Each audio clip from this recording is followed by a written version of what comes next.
இன்னைக்கு நாம 2013ல ரிலீஸ் ஆன பேமேக் அப்படிங்கிற ஒரு ஹாரர் காமெடி படத்தை பத்தி தாங்க பார்க்க போறோம். இது ஒரு தாய்லாந்து மூவி. இதை நீங்க பார்த்துருக்க வாய்ப்பே கிடையாதுங்க. ஆனா கிளைமேக்ஸ்ல உங்களுக்கு ஒரு ஷாக்கும் இருக்குங்க. நம்மளோட சேனல்ல ஃபர்ஸ்ட் போடுற பேய் காமெடி படங்க இது. முடிஞ்ச அளவுக்கு நான் காமெடியா கொண்டு போக முயற்சி பண்றேன். ஸோ வீடியோக்கு போறதுக்கு முன்னாடி இந்த சேனலை சப்ஸ்கிரைப் பண்ணாதவங்க சப்ஸ்கிரைப் பண்ணிடுங்க. பக்கத்தில் இருக்க பெல் ஐக்கானையும் கிளிக் பண்ணிக்கோங்க. இந்த படத்தோட ஸ்டார்டிங் சீனில் ஒரு கர்ப்பிணி பெண்ணை காட்டுறாங்க. வழியில் துடிச்சுக்கிட்டு இருக்காங்க. பக்கத்துலேயே ஒரு விளக்கு எரிஞ்சுக்கிட்டு இருக்குங்க. இவங்க ஹெல்ப்னு சொல்லிக்கிட்டு இருக்காங்க. கடைசியில் அந்த விளக்கும் அணையுது. அப்படியே பேமேக்குன்னு சொல்லி இந்த படத்தை ஆரம்பிக்கிறாங்க. இந்த படத்தில் ஃபஸ்ட்டு யார் யாரெல்லாம் இருக்காங்கன்னு தெரிஞ்சுக்கும். ஒரு குடிமிக்காரன், ஒரு கண்ணாடிக்காரன், ஒரு கீரி மண்டையன், ஒரு மீசக்காரன், அப்புறம் நம்மளோட ஹீரோங்க. இப்போ கட் பண்ணால் இராணுவத்தில் கேம்பில் காட்டுறாங்க. எல்லாரும் அடி வாங்கிட்டு உட்காந்துக்கிட்டு இருக்காங்க. அப்போ கண்ணாடிக்காரன் சீரியஸாக பேசிக்கிட்டு இருக்காங்க. நம்மளோட வாழ்க்கையில் நம்ம நிறைய தவறுகள் செஞ்சுருக்கோம். அதுக்காக பிராய்ச்சம் பண்ணுறதுக்காக தான் இங்கே வந்திருக்கோம். நம்மளோட சாவு இங்கே தான் அப்படின்னு சொல்லிக்கிட்டு இருக்கையிலேயே பக்கத்தில் இருக்க கீரி மண்டையை தலையிலே ஒரு அடி அடிச்சு, வாயை பனாயில் ஊற்றி கழுவிடா, நாளான வாழ்க்கையில் எவ்வளோ பார்க்க வேண்டியது இருக்குது, சின்ன வயசுலேயே சாவடிச்சிருவோம் போலன்னு திட்டிக்கிட்டு இருக்காங்க. நம்ம ஹீரோ மற்றவெல்லாம் புலம்புறதை பார்த்து கீரி மண்டையும் அப்படியே பொங்கி எழுகிறாங்க. குடிமைக்காரன் வச்சிருந்த சாப்பாடை கீழே போட்டுட்டு வீர வசனம் பேச ஆரம்பிக்கிறாங்க. நீங்கள் எல்லாம் 300 பருத்தி வீரர்கள் படம் பார்த்துருக்கீங்களாடா? அதில் எப்படி எல்லாரும் சண்டை போடுவாங்க பார்த்தீங்களா? அது மாதிரி சண்டை போட்டு நம்ம எல்லாரையும் ஜெயிப்போண்டான்னு சொல்லிக்கிட்டு இருக்கேலையே கண்ணாடிக்காரன், டே அதில் கடைசியில் எல்லாரும் செத்து போயிடுவாங்கடா அப்படின்னு சொல்கிறாங்க. ஐயோ சாரிப்பா அப்படின்னு சொல்லிட்டு, எல்லாரும் சாமுராய் படம் பார்த்துருக்கீங்களாடா? அதில் கத்தியை வச்சு விளாடுவாங்கல்ல, அது மாதிரி நம்மளோட கைதாண்டா நமக்கு ஆயுதம்னு சொல்லிக்கிட்டு இருக்கேலையே பக்கத்தில் ஒருத்தன் கெட்ட வார்த்தையிலே திட்டுறாங்க. எனக்கு கையே இல்லைடா அப்படின்னு சொன்னோன்னா, ஐயோ சாரிப்பான்னு வாங்கடா எல்லாரும் போருக்கு போகலான்னு கத்தி எடுத்துகிட்டு போகிறாங்க. ஆனால் அந்த பக்கம் துப்பாக்கிலே சுடுறாங்க. செம்மையாக அடி வாங்குறாங்க. இந்த பக்கம் செம்மையாக அடி வாங்கிட்டு எல்லாரும் குழியில் உட்காந்துக்கிட்டு இருக்கப்போ கீரி மண்டையன் குடிமைக்காரனை பார்த்து கேட்குறான், ஏன்டா உனக்கு குடிமை இருக்குது அப்படின்னு.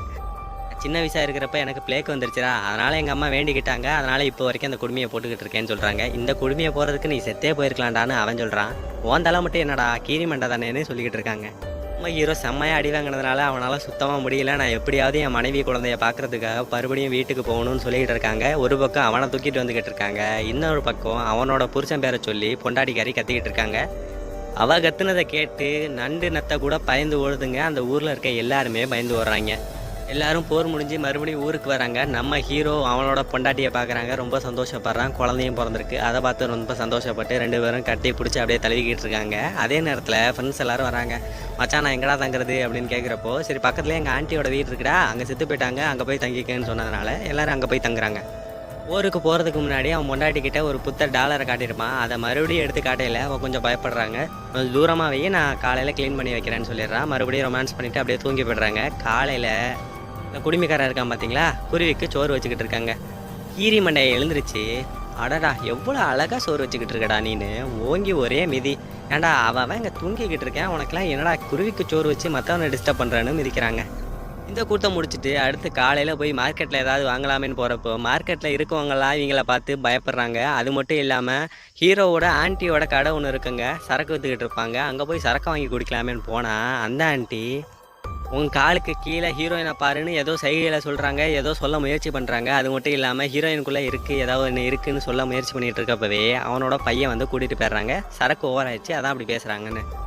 வீட்டு எல்லாரும் உட்காந்து சரக்கு அடிச்சுக்கிட்டு இருக்கப்போ அந்த குடிமைக்காரன் சொல்கிறான், டேய் ஹீரோயின் உடம்புல தாண்டா பேய் இருக்குது அப்படின்ற மாதிரி சொல்லிக்கிட்டு இருக்கப்பவே எல்லாரும் சீரியஸாக அப்படியே கேட்குறாங்க. டக்குன்னு எல்லாரும் சிரிக்கிறாங்க.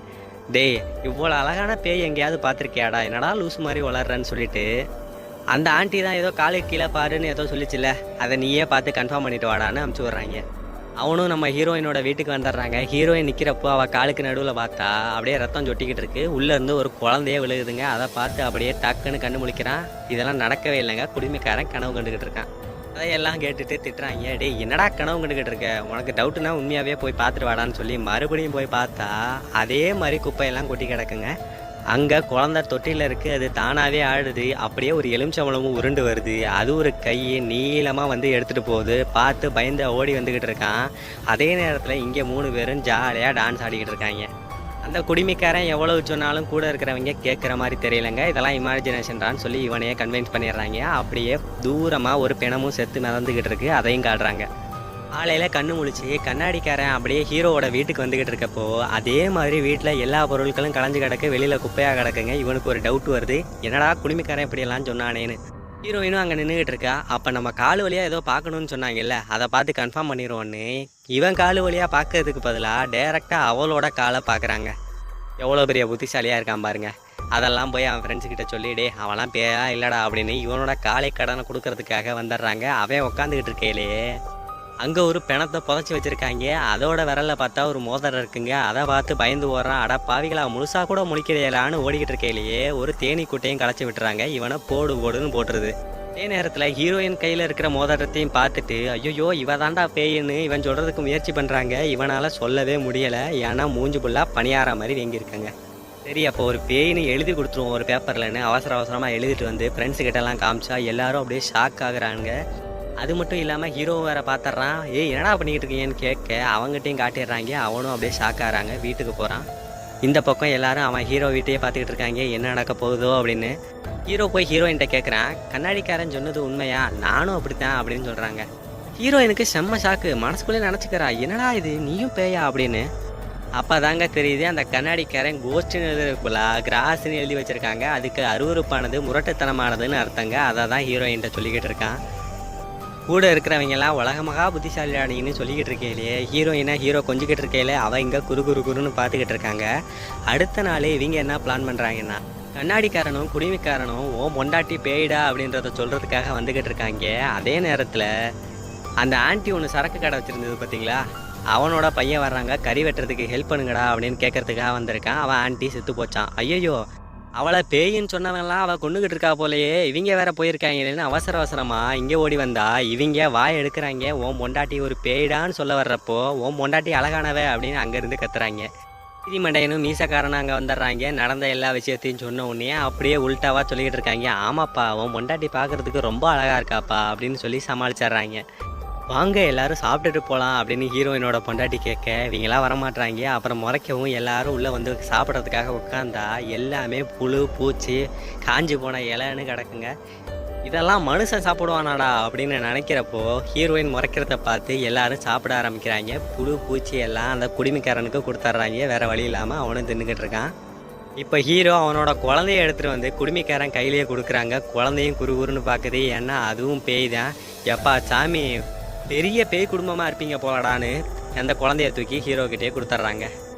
ஒரு வழியாக எல்லோரும் சாப்பிட்டதுக்கப்புறமா எல்லோரும் ஒரு சீட்டை எழுதி போட்டு அந்த சீட்டில் உள்ள மாதிரி நடித்து காட்டணும் அப்படின்ற மாதிரி விளையாட்டை விளாண்டுக்கிட்டு இருக்காங்க.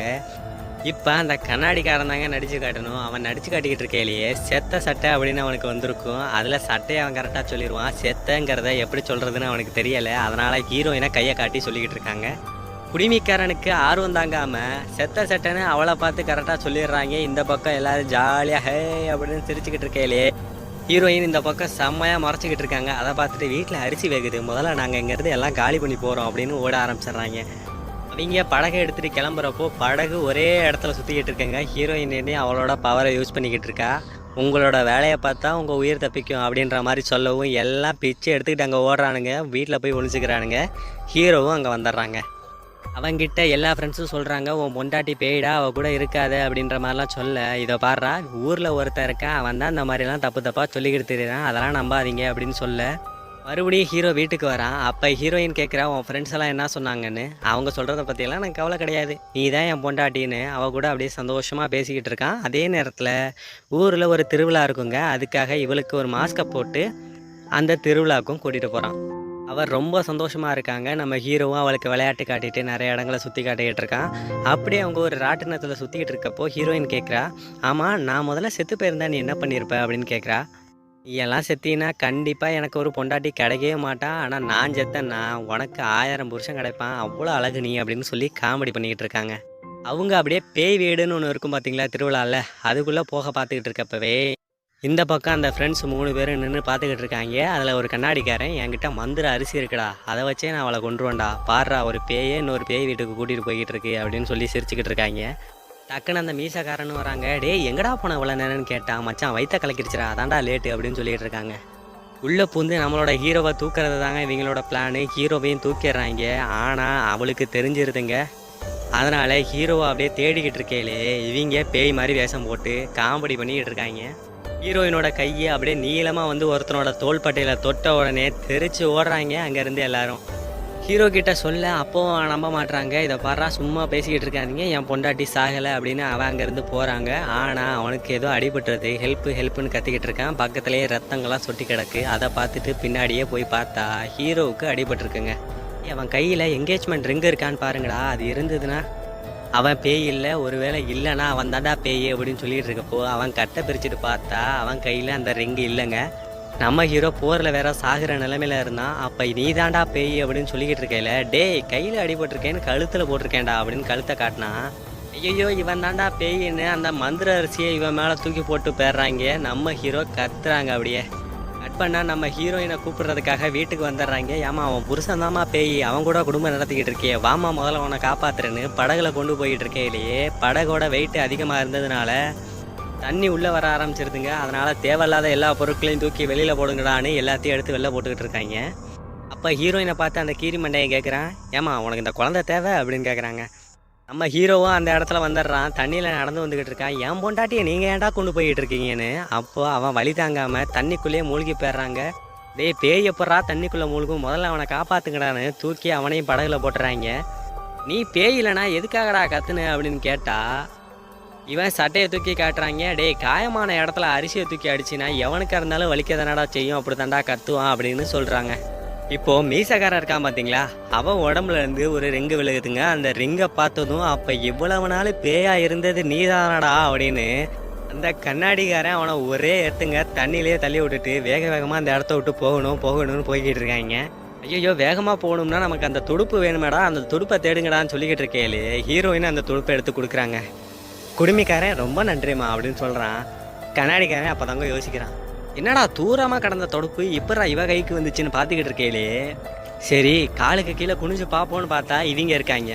வடிவேல் காமெடியில் தொடடா கீழே தொடடா அப்படின்வாங்கல்ல, அது மாதிரி இவங்க நவரவே மாட்டுறாங்க. டேய் நவுந்து தொலைங்கடா, பின்னாடி யார் இருக்கான்னு பார்க்கணுடா அப்படின்னு சொல்லி கீழே குனிஞ்சு பார்த்தா நம்ம ஹீரோயின் தாங்க பேய். அதை பார்த்துட்டு எல்லாம் கதறி அடிச்சுட்டு அப்படியே ஓடுறானுங்க, தண்ணிக்குள்ளேயே குதிச்சிட்றானுங்க. நம்ம ஹீரோவையும் புத்த மதத்தை சேர்ந்த ஒரு சாமியார்கிட்ட கூட்டிகிட்டு வந்துடுறாங்க. இந்த படத்தோட சீனை தான் நீங்கள் பார்த்து ஷாக்காவீங்க அப்படின்னு சொன்னதுங்க. எங்கெங்கே இருந்தெல்லாம் சுட்டிருக்காங்க பாருங்கள். மொட்டை ராஜேந்திரன் மாதிரியே சொட்ட சாமியார் ஒருத்தரை உட்கார வச்சு மந்திரங்களை சொல்லிக்கிட்டு இருக்காங்க. பேயும் அங்கே வந்துடுது. அதே நேரத்தில் அந்த மந்திர தண்ணியை அந்த பேய் மேலே வீசிக்கிட்டு இருக்கப்பவே நம்ம ஹீரோ அந்த தண்ணியை தட்டி விட்டுறாங்க.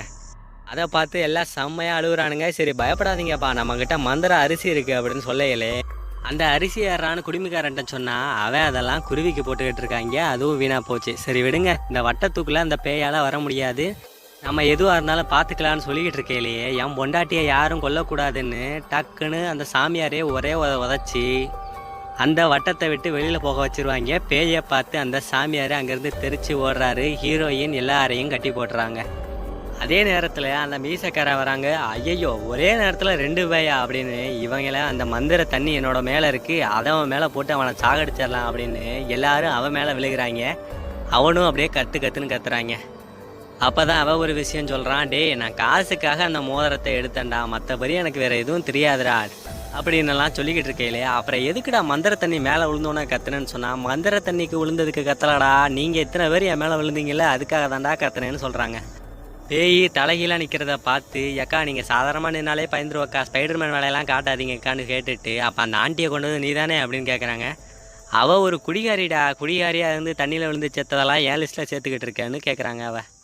இப்போ அந்த பேய் நம்ம ஹீரோ கிட்டே வருதுங்க. நான் இவ்வளோ நாள் உன் கூட அந்த பேயாக இருந்ததுக்கு காரணம் உன் கூட எனக்கு வாழணும்னு ஆசையாக இருக்குது, அதுக்காக தான் உன் கூட இருந்தேன் அப்படின்னு சொல்லிக்கிட்டு இருக்கா.